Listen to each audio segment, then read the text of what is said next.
There are SUVs sitting on dealer lots right now, brand new 2026 models, collecting dust for 90, 120, even 180 days.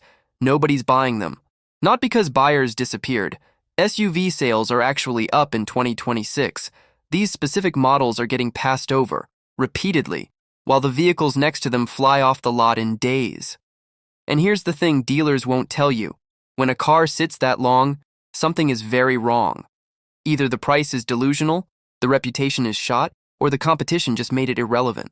Stay with me, because if you're shopping for an SUV right now, this video will save you from making a very expensive mistake. Or if you're a deal hunter, it'll tell you exactly where to lowball a desperate dealer. We're counting down 5 SUVs with the highest inventory days on lot right now. We're talking real dealer data, real sales figures, and the real reasons buyers keep walking away. Some of these will shock you. A couple of them were top sellers just 2 years ago. One of them has a sticker price over $80,000, and it's still sitting there. If you're new here, no sponsored content, no manufacturer money, just honest automotive data every week. Hit subscribe and the notification bell so you never miss a video. Now let's get into it. Jumper 5. Nissan Armada. The Nissan Armada is a full-size SUV that used to make sense. Big V8, 3 rows, capable tow rating. It had a loyal following. But here's the problem. Nissan hasn't meaningfully updated the Armada in years.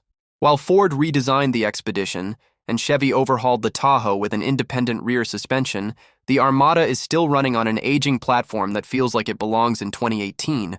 Buyers notice. And in 2026, they're walking right past it. Cox Automotive's inventory data shows the Armada consistently sitting at 90-plus days on lot across major markets. Meanwhile, its direct competitors, Tahoe, Expedition, Sequoia, are moving in under 30 days in the same regions. That gap tells you everything. If you negotiate hard, and you absolutely can on a vehicle this slow-moving, you can get serious money off sticker. Dealers are motivated, but make sure you want what you're buying, because resale value on slow sellers drops fast too. A capable truck-based SUV that time, and the competition have simply passed by. Number 4. Volkswagen ID.4. The ID.4 had a window. Right after launch, it was VW's big electric moment. Fresh styling, competitive range, and just enough German credibility to attract early adopters. That window has closed. By 2026, the EV market has gotten brutally competitive. Tesla's Model Y continues to dominate on software and supercharger access. Hyundai's Ioniq 5 and Kia EV6 both beat the ID.4 on performance, interior quality, and charging speed. And the ID.4's software reputation, glitchy, inconsistent, frustrating to live with, has caught up with it in a serious way. Consumer Reports owner satisfaction data shows the ID.4 scoring below average on infotainment and overall ownership experience.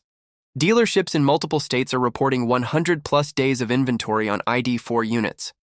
VW has responded with heavy lease incentives, sometimes knocking $150 to $200 per month off the payment, which tells you everything about demand right now. Those incentives actually make the ID.4 a genuinely interesting lease right now if you have a Level 2 charger at home and realistic range expectations. As a purchase, the resale risk is too high. Decent car, brutal competition.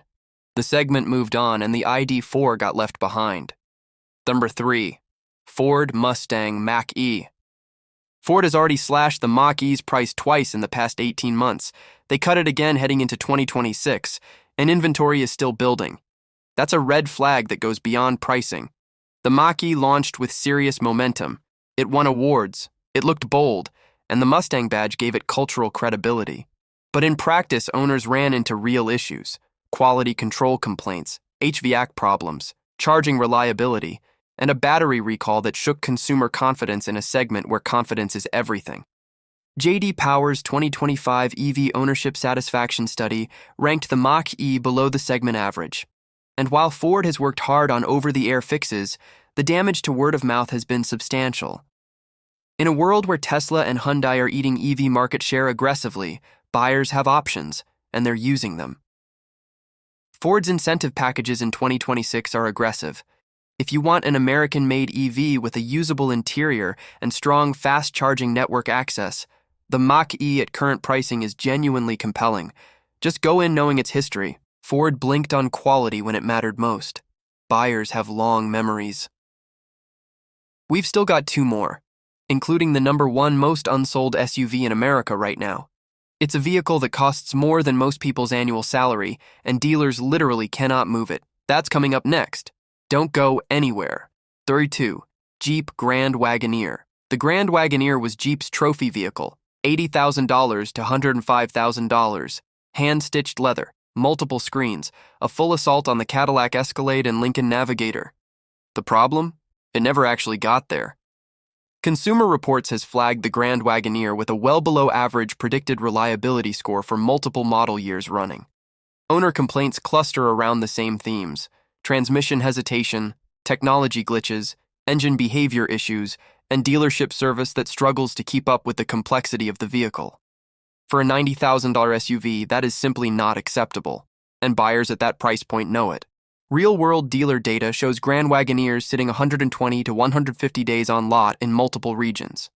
Stellantis has pushed aggressive fleet and rental volume to pad the numbers, but retail demand tells the real story. Meanwhile, the Escalade and Navigator, both more established, more refined, better supported, continue to outsell it at similar price points. If you love the design and the brand identity and you're buying with your eyes open, you can negotiate $10,000 to $15,000 off MSRP on a sitting Grand Wagoneer without much effort. Just budget for the service visits, priced like a Cadillac, built like a Jeep. The market noticed. For 1, Genesis GV80 Coupe. Here's where it gets interesting. The Genesis GV80 Coupe is genuinely beautiful. Sloping roofline, premium interior, a powertrain that's legitimately smooth. On paper and in magazine reviews, it's impressive, but in showrooms, it's invisible. Genesis, despite years of strong product, still hasn't cracked the brand awareness problem at the top end of the luxury market. Buyers spending $75,000 to $95,000 on an SUV want a badge that their neighbors recognize. And in 2026, Genesis still isn't that badge for most Americans. The coupe roofline also destroys third-row practicality, and at this price, buyers expect both beauty and function. IC-Car's latest days to sell data ranks the GV80 Coupe as one of the slowest-moving luxury SUVs in the country. Some trim levels are sitting 160-plus days. Dealers are discounting well below MSRP just to move units, in a segment where BMW and Mercedes are holding or exceeding sticker. And here's the real twist. This might actually be the best value on this entire list. If you want a genuinely world-class luxury SUV and you don't care about the badge politics, a heavily discounted GV80 Coupe right now is an extraordinary deal. The product is excellent. The perception gap is the only problem. The best car nobody's buying. The brand hasn't caught up to the vehicle yet. Here's the bottom line. When a vehicle sits unsold for 90, 120, 150 days, the market is sending a signal. Either the product has real problems, or it's been priced and positioned wrong in a market that's moved on. Either way, that's your leverage as a buyer. Use it. Now I want to hear from you. Have you seen any of these piling up at your local dealer? Or are you actually considering one because of the discounts? Drop it in the comments. The real-world reports from people on the ground are always the most valuable data in the room. If this gave you something useful, hit subscribe. We do this every week, no fluff, no sponsorships, just the data. And if you want to know which SUVs are actually selling out in 2026, the ones dealers won't negotiate on at all, that video is right here. The list might surprise you.